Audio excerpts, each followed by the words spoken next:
तो hello student, welcome to our lecture 5। Okay, आपने इससे पहले के चारों लेक्चर होप सो देख लिए होंगे। अगर नहीं देखे जरूर जाके देखिए।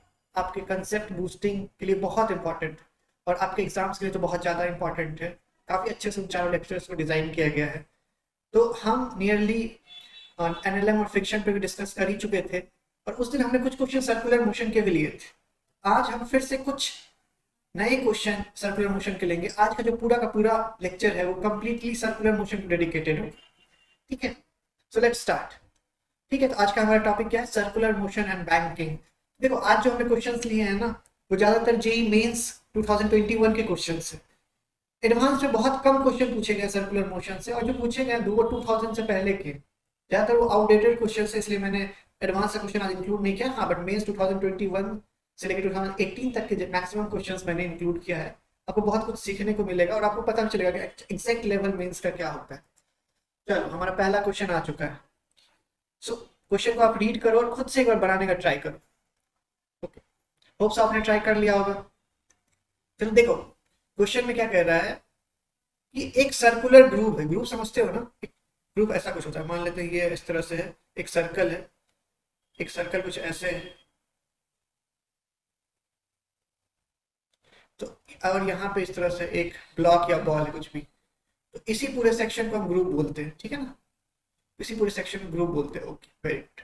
अब कह रहा है ये कि इस ग्रुप के अंदर एक ब्लॉक है जिसका कि मास कुछ दिया हुआ है, मास 200 ग्राम्स है। ठीक है, और इस पूरे बॉल को 40 सेकेंड लगता है एक राउंड कंप्लीट करने में। एक राउंड कंप्लीट करने में कितना लगता है? 40 सेकेंड्स। Very good. ठीक है, तो इन्होंने पूछा है what will be the normal force exerted by the side of the wall. मतलब ये जो वॉल है, ये वॉल, ये कितना नॉर्मल फोर्स एक्सर्ट करेगा। देखो, अभी मैं सर्कुलर मोशन में ध्यान रखना है कि चाहे कोई सा भी क्वेश्चन हो, हम पूरा से पूरा कोशिश करेंगे कि सारे क्वेश्चन नॉन इनर्शियल फ्रेम से बनाने का। ठीक है ना? हम सारे के सारे क्वेश्चन को नॉन इनर्शियल फ्रेम से ही बनाएंगे, मतलब कि जो भी बॉडी सर्कुलर मोशन कर रही है उसमें बैठ के बनाएंगे। ठीक है ना? चलो, मतलब हम क्या करते हैं, इस बॉल को यहाँ ले आते हैं, थोड़ा बाहर ले आते हैं इसी बॉल को, और हम इसी पे बैठ जाते हैं। ओके, अब हम इसी बॉल पे बैठ के देखेंगे, तुम्हें क्या क्या दिखेगा बताना। एक नॉर्मल फोर्स दिखेगा सेंटर की ओर, और क्या दिखेगा? देखो, इसी पे बैठ के ऑब्जर्व कर रहे हैं मोशन को। ठीक है ना? तो एक सेंट्रीफ्यूगल फोर्स भी लगेगा ना। एक सेंट्रीफ्यूगल फोर्स लगेगा कितना? M omega square R. Okay, very good. तो यही दो फोर्स लगेगा, इसके अलावा कोई दूसरा फोर्स तो लगेगा नहीं इस पे। ठीक है, हम और अब देखो, अगर हम इस पे बैठ के देख रहे हैं तो हमारी एक्सेलरेशन क्या होगा? सिर्फ हमारी एक्सेलरेशन क्या होगा? मतलब N will be equal to M omega square R. N की वैल्यू क्या होगी? M omega square R. N M की वैल्यू, ओमेगा की वैल्यू क्या हो जाएगी? 2 पाई बाय टी का होल स्क्वायर इंटू आर। ठीक है, तो यहां से हम क्या निकाल लेंगे? नॉर्मल निकाल लेंगे। यही तो उन्होंने पूछा है, एक्चुअली क्वेश्चन ये है। तो देखो, ज्यादा भारी क्वेश्चन नहीं रहता, एक सिंपल सा कंसेप्ट यूज होते हैं, मतलब एक लाइन का सोल्यूशन है।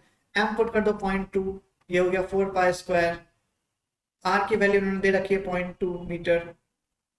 टी स्क्वायर इन्होंने दे रखा है 40 सेकेंड इन्होंने दे रखा है टाइम पीरियड, तो 40 का स्क्वायर। इसको आप सॉल्व करिए तो आपको आंसर आएगा 9.859 इंटू 10⁻⁴ न्यूटन। हमारा करेक्ट ऑप्शन क्या है? बी। देखो, बहुत बेसिक सा सवाल था। अब देखो, समझो बात को, यहाँ पे इस पे सिर्फ दो ही फोर्स लग रहे हैं, आपको ध्यान रखना है। ठीक है ना? एक नॉर्मल और एक M omega square. M omega square R जो है, ये एक सेंट्रीफ्यूगल फोर्स है। ये कब एग्जर्ट होता है? जब हम उसी फ्रेम में बैठ के देखते हैं जो फ्रेम सर्कुलर मोशन कर रहा हो। ठीक है, चलो अब हम अगला क्वेश्चन पे आते हैं। देखो, ये क्वेश्चन बैंकिंग से, banking on the road. Okay, banking on the road का क्वेश्चन। देखो, आपको पता होगा कि रोड्स को ना थोड़ा बैंक किया जाता है जिससे कि एक्सीडेंट कम हो सके या जो भी, उसी पे बेस्ड एक क्वेश्चन है। देखो, पहले स्टेटमेंट 1 को हम ऑब्जर्व करते हैं। ओके, स्टेटमेंट 1 को ऑब्जर्व करते हैं, देखते हैं स्टेटमेंट 1 क्या है हमारा। तो एक साइक्लिस्ट है जो कि अनबैंड रोड पे चल रहा है। अनबैंड मतलब रोड एकदम हॉरिजॉन्टल इस तरह से। ठीक है, और इस साइक्लिस्ट की स्पीड कितनी है? 7 kilometre per hour. 7 kilometre per hour. ठीक है, और इसने ना एक शार्प सर्कुलर टर्न लिया, मतलब ये सर्कुलर पाथ में मूव कर रहा है, और इस सर्कुलर टर्न का रेडियस कितना है? 2 मीटर। ठीक है, और स्पीड इन्होंने घटाया नहीं, और यहाँ पे जो कोफिशिएंट ऑफ फ्रिक्शन है वो 0.2। तो इन्होंने बोला है, पूछा है क्या साइकिलिस्ट आराम से टर्न ले पाएगा या स्लाइड कर जाएगा या गिर जाएगा। ठीक है, तो बेसिकली क्वेश्चन क्या है, रोड का कोएफिशिएंट ऑफ फ्रिक्शन 0.2 है, radius of the track at that time जहां पे वो टर्न ले रहा है वहां 2 मीटर है। ठीक है, साइकिलिस्ट की स्पीड है 7 किलोमीटर पर आवर। तो इनका कहना है कि क्या वो टर्न ले पाएगा अच्छे से या स्लाइड कर जाएगा। ओके, तो ये क्वेश्चन है हमारा बेसिकली। चलो देखो कैसे इसको सॉल्व कर सकते हैं। देखो ये साइकिलिस्ट स्टेबल कब रहेगा, इसके लिए हम फिर से एपीडीएस का बनाएंगे। ठीक है ना, साइकिलिस्ट स्टेबल कब रहेगा, साइकिलिस्ट स्टेबल कब रहेगा, जब उसमें नेट फोर्स क्या लगे, जीरो। नेट फोर्स क्या लगे, जीरो। तो इसमें बताओ कौन कौन से फोर्स लगेंगे। देखो अगर हम साइकिलिस्ट के ही फ्रेम पे बैठ जाए, साइकिलिस्ट पे ही बैठ जाए, मैंने बताया था सारे क्वेश्चन हम नॉन इनर्शियल फ्रेम्स करेंगे। एक सेंट्रीफ्यूगल फोर्स लगेगा mv²/r, और क्या लगेगा दूसरा फोर्स, इधर की तरफ फ्रिक्शन, और तो कोई तीसरा फोर्स है नहीं। तीसरा फोर्स एक नॉर्मल और mg है जो कि हमारे काम का नहीं है, क्योंकि हमें हॉरिजॉन्टल फोर्सेस से मतलब, वर्टिकल फोर्सेस से मतलब नहीं है। ओके, तो देखो अगर जो फ्रिक्शन है उसकी वैल्यू और mv²r की वैल्यू बराबर होगी तो साइकिलिस्ट स्लाइड नहीं करेगा। ठीक है, ओके, तो मतलब for no sliding f should be equal to mv²/r, f mv²/r। तो व्हाट विल बी द, अगर vm कर देंगे तो यहाँ पे f की क्या देगी, लिमिटिंग वैल्यू। ठीक है ना, क्योंकि हमें पता है फ्रिक्शन की जो मैक्सिमम वैल्यू वो fl हो सकती है, और fl जब फ्रिक्शन होगा तो उस समय जो वेलोसिटी होगी वही vm होगी। तो यहाँ से हम vm निकाल सकते हैं, यहाँ से हम vm आराम से निकाल सकते हैं। चलो fl की वैल्यू बताओ क्या होगी, म्यू mg, ये हो जाएगा mvm²/r। यहाँ से vm हमारा क्या आ जाएगा, √μ/r(g). वेरी गुड, तो हमारा vm आ गया ना, हमारा vm आ गया √μ/r(g), ध्यान रखना है। चलो हम इसको फिर से हम vm की वैल्यू निकाल लेते हैं। देखो ये मैक्सिमम स्पीड है, ये मैक्सिमम स्पीड है जो साइकिलिस्ट अटेन कर सकता है। नहीं इससे ज्यादा स्पीड अटेन किया क्या होगा बताओ, एक फोर्स बाहर की तरफ लगेगी और स्लाइड कर जाएगा। ठीक है ना, अगर फ्रिक्शन, अगर इससे ज्यादा वेलोसिटी, vm से ज्यादा वेलोसिटी हो गई तो ये रेडियली आउटवर्ड स्लाइड कर जाएगा। हम देखते भी एक्सीडेंट होता है या तो ऐसा ही होता है, हम रोड से रेडियली, मतलब जो भी एक्सीडेंट करते हैं या जिसका भी होता है वो रोड से रेडियली आउटवर्ड चले जाते हैं। अच्छा vm हमने क्या लिखा था, √μ/r(g). म्यू की वैल्यू क्या है 0.2, r क्या है हमारा 2, g क्या है 10। ठीक है 10, तो it will become 0.4 and I think it's 4. It's 4. Let me check it. Speed क्या है हमारा, it is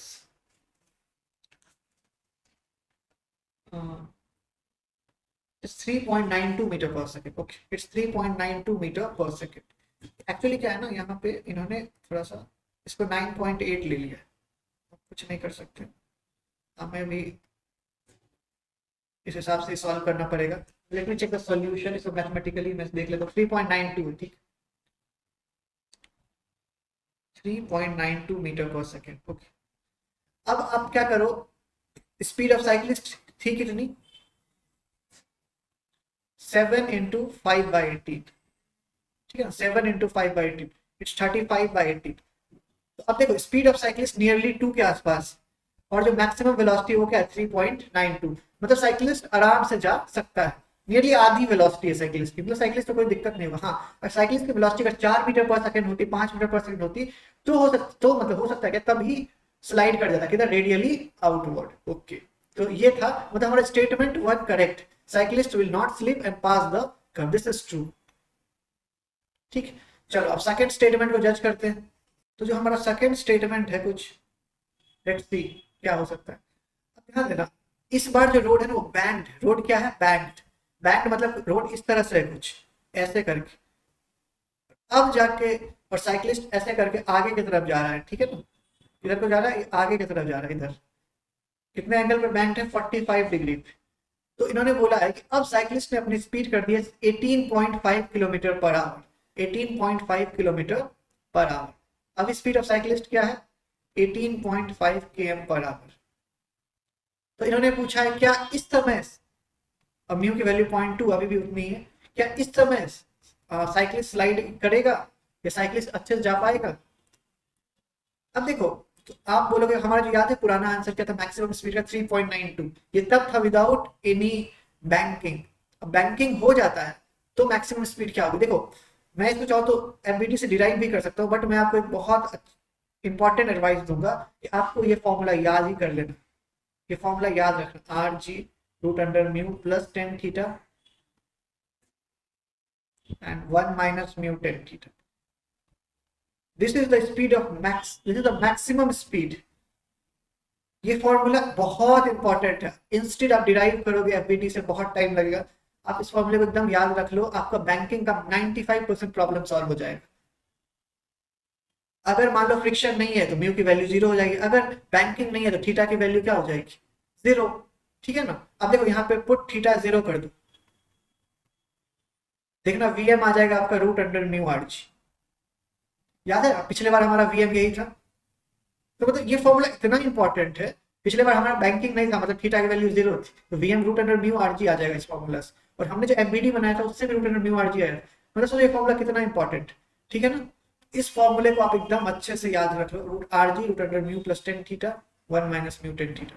ओके, हमें म्यू पता है, थीटा की वैल्यू कितनी है 45 डिग्री, तो यहाँ से आर भी पता है, जी भी पता है, सब कुछ पता है। आर हमारा क्या है 2 मीटर, सही है, सब कुछ पता है। तो यहाँ से हमारा वीएम निकल जाएगा। Let me check what is the VM and G is 9.8, ध्यान रखें। तो आर पता चल चुका है, जी पता चल चुका है, म्यू पता है, टेन थीटा पता है, सब कुछ पता है। इट विल कम 5.42 मीटर पर सेकेंड। आप वैल्यू पुट करके चेक कर लेना, मैं चेक नहीं कर रहा, ठीक है। और स्पीड ऑफ साइक्लिस्ट क्या है 18.5 किलोमीटर पर आवर। इसको मीटर पर सेकेंड में कन्वर्ट कर दो तो it will come, let me check it, 5.3 metre पर 13 मीटर पर सेकेंड। तो आप क्लियरली देख पा रहे हो जो साइक्लिस्ट की स्पीड है ना वो मैक्सिमम स्पीड से कम है। मैक्सिमम स्पीड 5.42 है और साइक्लिस्ट की 5.13। मतलब इस बार भी साइक्लिस्ट आराम से चले जाएगा, he will not slide radially outward, ठीक है। अच्छा हाँ, मैं आपको एक प्रैक्टिस के लिए बोल दूं, आप कोशिश करना इस फॉर्मूले को डिराइव करने का, ठीक है ना। इस फॉर्मूले को डिराइव करने का कोशिश करना है, ठीक है। चलो मैं आपको थोड़ा सा हिंट दे देता हूँ इस फॉर्मूले कैसे डिराइव किया जाए, बाकी आप खुद से करना, आपको कॉन्फिडेंस आएगा। लेकिन आप ये फॉर्मूला याद कर लो, एग्जाम में डिराइव करने की कोई जरूरत नहीं, ठीक है ना। जब बैंकिंग नहीं है तो वीएम होता है root under mu R G, जब बैंकिंग है तो ये वाला फॉर्म। जैसे हमने इसको लाएंगे कैसे, देखो यहाँ पे इस तरह से मान लेते हैं साइक्लिस्ट है, तो इधर कौन सा फोर्स लगेगा इस पे, M G sine theta. Okay, अगर हम इसी बॉल पे बैठ के देखेंगे तो यहाँ पे आएगा M V square by R, this is theta, so this also with theta, it will become M V square by R cos theta. इधर कौन से फोर्स लगेंगे, M V square by R sine theta, और कौन सा लगेगा एक M G लगेगा, एम जी कॉस थीटा, और ऊपर नॉर्मल। ओके ठीक है, फ्रिक्शन किधर लगेगा, नीचे की तरफ, है ना। फ्रिक्शन नीचे की तरफ क्यों लगेगा, क्योंकि देखो ये जो सेंट्रीफ्यूगल फोर्स है ये बाहर की तरफ खींच फेंकना चाहेगा ना साइक्लिस्ट को, तो इसलिए उसको अपोज करने के लिए नॉट फ्रिक्शन। अब आप क्या करना है, बस आपको mu N plus M G sine theta को M V square by R cos theta के बराबर कर देना, ठीक है, हो जाएगा बस। चलो हम आगे बढ़ते। देखो a disc rotates about its axis of symmetry, ठीक है ना। मतलब डिस्क अपने एक्सिस ऑफ सिमेट्री के अबाउट रोटेट कर रहा है। मान लेते हैं ये डिस्क है, तो अपने एक्सिस ऑफ सिमेट्री के अबाउट डिस्क रोटेट कर रहा है, और इस डिस्क का फ्रीक्वेंसी कितनी है 3.5 हर्ट्ज। तो टाइम पीरियड हमारा आ जाएगा, सॉरी ओमेगा आ जाएगा 2 पाई एफ, मतलब 7 पाई रेडियन पर सेकेंड। तो इतनी ओमेगा है, ठीक है। अब इन्होंने बोला कि एक कॉइन को हमने यहाँ पुट कर दिया है, और कॉइन कितना है 1.25 सेंटीमीटर की दूरी पे, ठीक है। और कोफिशिएंट ऑफ फ्रिक्शन हमें निकालना है, कितना हो कोफिशिएंट। देखो सिंपल सा लॉजिक, अगर ये डिस्क रोटेट कर रहा है, कॉइन भी रोटेट कर रहा है, तो इसका क्या मतलब, इसका मतलब है कि कॉइन पे एक सेंट्रीफ्यूगल फोर्स लग रहा होगा, ठीक है ना। कितना लग रहा होगा इधर बताओ, M omega square R, simple M omega square R, M omega square R. तो एक एम ओमेगा स्क्वायर आर इस कॉइन पे सेंट्रीफ्यूगल फोर्स लग रहा होगा। चलो इस तरह से ये कॉइन का सर्कुलर पाथ हो गया और ये डिस्क हो गया पूरा, ठीक। तो इसमें कौन कौन सा फोर्स लग रहा होगा, देखो एक फ्रिक्शन लग रहा होगा, दूसरा इधर एम ओमेगा स्क्वायर। अब देखो अगर ये हम कहाँ पे बैठ के ऑब्जर्व कर रहे हैं, कॉइन पे ही बैठ के ऑब्जर्व कर रहे हैं, तो दो ही फोर्स लगेगा, ठीक है ना। एक सेंट्रीफ्यूगल एम ओमेगा स्क्वायर, एक फ्रिक्शन, तो सिंपल है। तो अगर मैं पूछ रहा है, इन्होंने पूछा है कि what is the coefficient of friction. तो बस कुछ नहीं करना है, अगर ये सर्कुलर पाथ में तो must F equals to M omega square R, क्योंकि अगर हम इस पे बैठ के देखेंगे तो एक्सेलरेशन क्या होगा, जीरो। तो radially inward force is equals to radially outward force, and what is F, mu M G, M omega square R, M will be cancel, so mu will be what, omega square R by G, omega square R by G. अब देखो omega तुम्हें पता है 7 पाई, radius तुम्हें पता है 1.2, radius क्या हमारा बताओ 1.25 सेंटीमीटर, ठीक है। अपने को ओमेगा भी पता है 7 पाई और जी 10 दिया हुआ है, तो हम आराम से निकाल सकते हैं। और म्यू की वैल्यू जो आई है वो आई है 0.6, ठीक है, तो ये हमारा आंसर। तो देख सकते हो आप क्वेश्चन का लेवल कैसे है, ठीक है, बहुत भारी नहीं पूछा जाता, नॉर्मल क्वेश्चन पूछा जाता है। चलो एक अच्छा क्वेश्चन लेते हैं, ये फिर से फरवरी 2021 का क्वेश्चन है। ओके देखो मैं इस बार एडवांस से क्वेश्चन इसलिए, क्योंकि सर्कुलर मोशन से ना डायरेक्ट एडवांस से क्वेश्चन आया ही नहीं, आए भी हैं तो 2000 से पहले का है और वो आउटडेटेड हो गया, आउट ऑफ पैटर्न से क्वेश्चन पूछ रहे हैं, इसलिए हम कोशिश करें कि 2000 के बाद के ही सारे क्वेश्चन से लें। तो देखो अब क्या है, एक स्ट्रिंग है और उस स्ट्रिंग से एक बॉब कनेक्टेड इस तरीके से, और इन्होंने कह दिया है कि T maximum bye T minimum की जो वैल्यू है ना वो 5, कितनी है 5। तो पूछा है what is the velocity of Bob at the highest position. Okay highest position ये, यहां पे बॉब की वेलोसिटी क्या होगी, v, यहाँ v मान लेते हैं। अच्छा ये वेलोसिटी पता है मिनिमम वेलोसिटी होगी, क्योंकि देखो जब ये बॉब ऊपर को जाएगा ऐसे करके तो इसकी वेलोसिटी घटते जाएगी, पता है क्यों, ड्यू टू जी, जी नीचे की तरफ लग रहा है, ड्यू टू जी इसकी वेलोसिटी घटते जाएगी और इस पॉइंट पे वेलोसिटी मिनिमम हो जाएगी।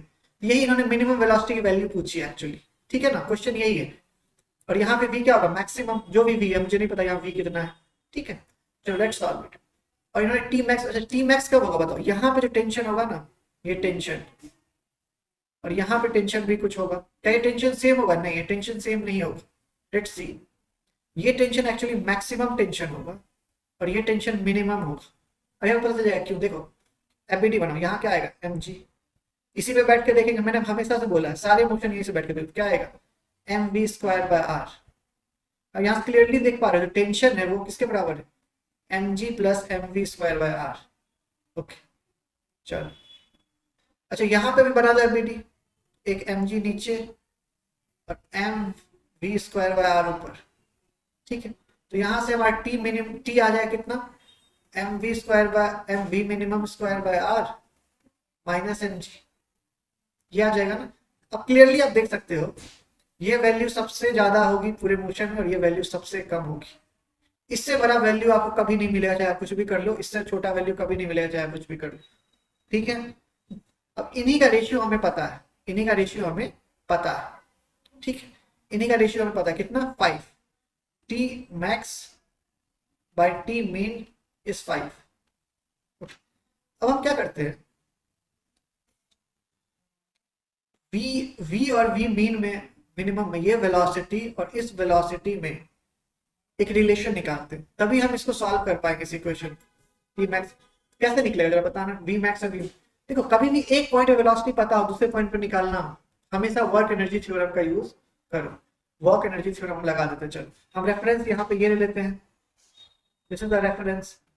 तो बताओ क्या होगा, क्या क्या होगा यहाँ पे, तो सिंपली इनिशियली कितना होगा, सिर्फ और सिर्फ उसके पास वेलोसिटी होगी half M V max, V max को मैंने v मान लिया है, half M V square is what, half यहाँ पे कितना होगा v mean, half M V mean का स्क्वायर, ठीक है, प्लस एम जी इंटू 2l, ये दूरी कितनी है एल एल 2l। ओके अच्छा ये r की जगह l कर दो, क्योंकि r की जगह यहाँ क्या है l, ये डिस्टेंस कितनी है l, ठीक है। यहां से हमारा v मीन की वैल्यू आ जाएगी या v स्क्वायर आ जाएगा, हमारा v स्क्वायर कितना होगा, v मीन का स्क्वायर प्लस 4gl, ठीक है, कोई दिक्कत। तो देखो सिंपल है, हमारा सारा इक्वेशन हमें आ चुका है, ठीक है। What we will do, we will इसको ऐसे m by l, v mean का square minus M G upon M G plus M by L, V square की जगह क्या रख देंगे हम, ये वी मीन का स्क्वायर प्लस 4gl, ठीक, और ये वैल्यू कितनी हो जाएगी 5। तो यही हमारा एक्सप्रेशन है। अब इसको आप आराम से सॉल्व करके वी मीन, क्योंकि देखो एम एम कट ही जाएगा, जी जी सब बहुत सारी चीज, बहुत सारे टर्म्स कट जाएंगे, ठीक है, बहुत सारे टर्म्स कट जाएंगे, ठीक है, यहां से आपको वी मीन की वैल्यू आराम से आ जाएगी, ठीक। तो देख लेते हैं वी मीन की वैल्यू क्या होगी। वी मीन की जो वैल्यू आई है आपकी, let me check it, what is the V mean, I think it's 5, ठीक है। इस एक्सप्रेशन से आपको वी मीन की वैल्यू आ जाएगी 5, ठीक है। सॉल्व इट, आप आराम से सॉल्व कर लोगे इसको, बहुत ज्यादा बड़ा बात नहीं है। तो बेसिकली यही था कहानी, हम ज्यादा वीडियो में बहुत बड़ा नहीं करेंगे, स्ट्रेस कैलकुलेशंस में जाकर आप कंसेप्ट्स पे ध्यान देना, ठीक है। आई होप आपको क्लियर हो गया होगा। हमने सर्कुलर मोशंस को अच्छे से भी कवर किया, और हाँ, इससे पिछले वाले लेक्चर में 2-3 क्वेश्चन सर्कुलर मोशन से थे, तो पिछले वाले लेक्चर्स को भी देख लेना, तो आपको बहुत हद तक आइडिया हो गया होगा कि किस लेवल के क्वेश्चन पूछे जाते हैं। और हाँ, बैंकिंग वाला कंसेप्ट ध्यान रखना, ठीक है। अच्छा, ये क्वेश्चन एज अ होमवर्क आप ले सकते हो, काफी इजी क्वेश्चन है। मैं इसका आंसर बता देता हूँ आपको, इसका मैं आपको आंसर बता देता हूँ। इसका आंसर हो जाएगा, I hope, root under arch, okay, इसका आंसर हो जाएगा root under arch. Let me check it, इसका आंसर क्या है। Yes, it's answer root under arch. बस कुछ बहुत बहुत बेसिक सा सवाल है, आपको बस इस तरीके से तोड़ना है। इधर हो जाएगा थीटा, तो ये भी theta, T cos theta and T sine theta, ठीक है। इधर एम जी और इधर M V square by, okay. आपको यहाँ से बैठ कर ऑब्जर्व करना है, यहाँ से आ जाएगा, आपको दोनों को इक्वेट कर देंगे, फिर tan theta is what, we square by R G, ठीक है। और उसके बाद आपको टेन थीटा की वैल्यू निकालनी है, टेन थीटा की वैल्यू आप देखोगे 1 आएगा, तो यहाँ से V square is R G, V is root under R G, ठीक है। टेन थीटा की वैल्यू 1 क्यों आएगी, क्योंकि, ठीक है, टेन थीटा की वैल्यू 1 आएगा, आप ये आप पे छोड़ देता हूँ, चलो ठीक है, thank you very much, all the best.